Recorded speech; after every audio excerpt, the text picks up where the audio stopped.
Hey guys, what's up? It's Adam here, aka Cena Guy.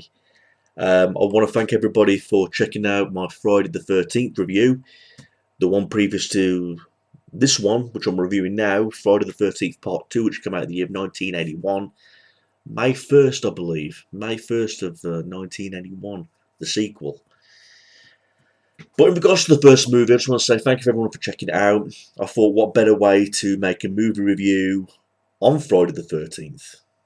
You know what I mean? When it was Friday the 13th that day, you know what I mean? So, thought I'd do that for a treat for you all. I just want to say thanks for checking that out. And people seem to be really intrigued of what I had to say about this franchise of Friday the 13th. Like I mentioned in the first review, I've got it all on Blu-ray right here, the 8 movie collection. I must say Friday the 13th Part 2 is a solid sequel. Number 1 was a success. So they made the sequel the following year, and that was a success also. Okay.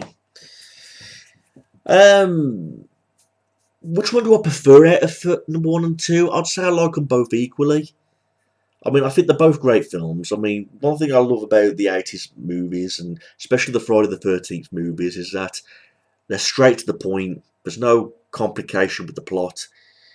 I mean, the plot in number 2 is just as simple as the first one. You know, the fact that in number 2 you've got some counsellors and some campers going back to Camp Crystal Lake, new characters because all the ones in number 1 like were practically fucking dead apart from Alice. You know, we're getting some introduce some new characters along the way, but you know, Pamela Voorhees is dead. She was decapitated by Alice at the end of part 1. This is the film where Jason is the killer. Okay, so it's basically the same thing that's happening in the first movie, but except Jason's doing all the killings now. And right off the bat, I'll just say, don't get me wrong, I like Betsy Palmer. I think she did a great job playing Pamela Voorhees. But when you tell me, I mentioned this in the first review, when you mentioned to me that she was one that did all the killings in part 1, I think to myself, how the fuck did she do that? She's a 56-year-old woman, yet she had the ability to hold Kevin Bacon down on the bed with all that strength and stab an arrow through his neck. You know, she somehow managed to lift a guy up onto the door and stab arrows through his head, and she caused all that mayhem in part 1, and she's an old lady. Where in this one, part 2, where you officially do see Jason, it's more convincing because Jason's a big guy and, you know, and he's much stronger and all that kind of shit. So, in terms of killing, he's more of a convincing killer, Jason Voorhees, more than his mother. But no disrespect to Pamela Voorhees, the character or the actress. You know, I liked it. But it just made you scratch your head like, really? She did all this shit? But like I say, in part 2, Jason's in it. And this is before the hockey mask. In this one, he's got a sack over his head. And right off the bat, I'll say right now, I like that look. Obviously, the hockey mask tops it off. But I did like this look. You know, and I thought it was a great look for a great setting, you know, in Camp Crystal Lake, with all the woods, all the trees, and, you know, Jason's like wearing these overalls with a sack over his head where you can just see his eyeball. I thought it was an intimidating look. I like that look of Jason, you know. Some people complain and put it down, saying it wasn't scary and all that shit. And think about it. A guy's coming after you with a sack over his head and he's got a pitchfork or a fucking knife or something like that. So I thought it was a cool look. It was intimidating. It was scary. And I thought it fitted the bill, basically. Now, just like part 1, I have a few dibs and dabs of problems in part 2. I like part 2, don't get me wrong. Like I already mentioned, a solid sequel. It's just like number 1. Straightforward, you know, right to the point. And there was good gore, and I was impressed with all the characters, just like the first one. But like I mentioned in part 1, the only 2 issues I had with the first movie was the fact it was Betsy Palmer, how she did all these killings when she's an old lady, and the part about the real snake getting killed, if it was a real snake. Some people need to back that up and say, was that a real snake that got killed? And if so, I've got a problem with it because there was no need to kill a real snake for that scene. A scene that wasn't really needed, you know, and with all the great effects that we had in the first movie, they could have at least made a fake snake, you know what I mean? Now, the problem I've got with this movie is right at the start of this movie, because we see Alice and a character gets killed off. And I think to myself, okay, you're killing off Alice's character. Obviously, it was done by Jason. How the fuck did Jason find her? It's 2 months after the first movie. How the hell did Jason find Alice in her own home?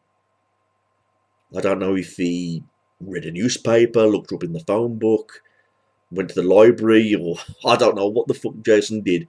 But somehow he knew where Alice lived. He went all the way there somehow, and he kills Alice. You know. So, how the fuck did Jason know where she lived? That's what I wanted to know. But in other words, was there any need to kill Alice off? I mean, she was the hero in part one, and it kind of like ruined the ending of part one where you make her the survivor, only just to kill her off at the start of number two. You know, and I thought to myself, was the death of Alice really needed for an opener of Friday the 13th Part 2? They could have just mentioned her, or gave her a brief cameo, or maybe not even mention her at all. Was her death really needed in this movie? That was my only little argument about this whole movie. I mean, the end of this movie was a bit confusing. You know, the scene where the dog ran in the room and there was a question about if the guy lived or not. That scene was pretty confusing because I'm pretty sure that dog died. But yeah, again, it was at the end of the movie, unless it was a dream sequence. Because at the end of part one, we get the scene where Jason grabs Alice from the boat and all that. It was all one big dream sequence. But like I said, it's a straightforward film, fun at the same time, gory. You know, we get introduced to some new characters, and I'll tell you who they are right now. Playing Ginny Field, and we've also got John Fury playing Paul Holt, one of the counsellors. I'd say they're the two main characters in this movie. We do get introduced to some other characters, and to tell you the truth, the character that stands out to me the most was the guy in the wheelchair, and that was my favourite kill. I always have a favourite kill from each Friday the 13th movie, because in the first one, it was definitely got to be Kevin Bacon's death, where he's on the bed and the arrow goes through his neck. Here we get a guy in a wheelchair, he gets a machete into the skull, and he's going backwards into the wheelchair, going down the ramp, and I'm thinking, wow, Jason's really kind-hearted, isn't he? He doesn't give a fuck if you're in a wheelchair. He doesn't give a fuck if you're disabled. He's going to fucking kill you. And he just puts a machete right in the fucking guy's head, and he rolls backwards on his wheelchair. So I'd have to say that was my favourite death in this movie. Jason Voorhees showing his evil side, you know. Puts a guy in a wheelchair and he puts a machete through his skull. You know what I mean? But we see some good scenes in this movie. There's a scene where we see a cop get a hammer to the back. You know, there's plenty of stabbings, plenty of rope scenes around the neck. You know, basically it's just like Jason Voorhees stalking down his victims, similar to what Pamela Voorhees was doing. You know, I mean, at the start of the movie, it was a nice touch where, what's his name again? The counsellor. Yeah, John Fury's character, Paul. Paul basically tells the story of Jason Voorhees around the campfire. You know, from what I understand, a lot of people praised this scene because they thought Paul did a good job telling the story about Jason, saying he's out there, he's hungry. You know, apparently this scene was praised big time because it inspired a lot of actors to do a similar thing in different horror movies. You know, but they said it really stood out, especially the way he told the story. You know, and like I say, it's just non-stop mayhem from start to finish about Jason Voorhees tracking down his victims and setting traps. I mean, that scene with the rub scene was a trap, but you know, we do get to see unique killing scenes, a lot of stabbings and all that kind of stuff. So I was impressed with, in terms of the gore and all that kind of stuff. It was just like part one, nice killings and great interest and all that kind of stuff. I mean, I like the little scene where we get that scene with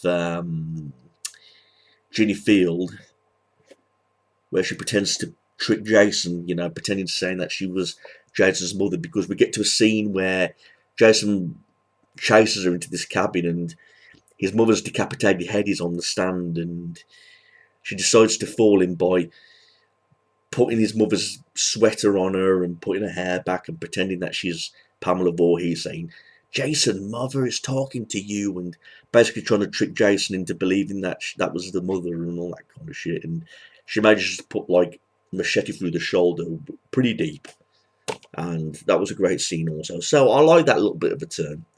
The fact that she was trying to pretend to be the Pamela Voorhees, and obviously he finds out it's not Pamela Voorhees when he sees the head behind her and all that kind of shit. So yeah, apart from that little thing that they did at the start of part two, with Alice's character being killed off, I think to myself, was it necessary? And okay, if it was necessary, how did Jason find her? That's my only little dab. And the ending got me a little bit confused a bit, because I think there was a bit of a dream sequence, thinking if Paul was still alive and all that kind of shit. But nevertheless, satisfied with the movie. I did say in the first movie that I like the sequels better. In terms of part one and part two, in this case, I like them both equally. It was like where you got to like part three, part four, when I started to get really into the franchise, because I couldn't remember the first Friday the 13th movie that I saw. I really can't remember, but all I know is it was the later ones that I was really getting into, and it wasn't till later till I got this set and watched them all the way through from start to finish in the correct order. So, and after watching them all in the correct order, I can still say that the sequels in the later years were still my favourites. And I'll be sure to review them when I'm in the right mind, like I am now, and while I'm in the right mood. So overall, great movie. Great movie. It was solid. It was a good little sequel and pretty solid to the first movie. Steve Gasquez played Jason Voorhees in this movie. The other actors, like I said, I've already mentioned, Amy Steele, John Fury. Adrian King did inspire a role as Alice, as that kill scene at the start of the film. It was Stu Charno, Laurie Moran Taylor, Todd McBride, and Russell Todd, and some other actors. And just like the first movie, it was a success, and fans wanted to see more. That's when we get into part three. Another review for another day. So, everyone, I hope you enjoyed this review. And just like the first one, like, rate, and comment, and email if you've got any questions. Thanks everyone for watching this, and have a great day. Peace.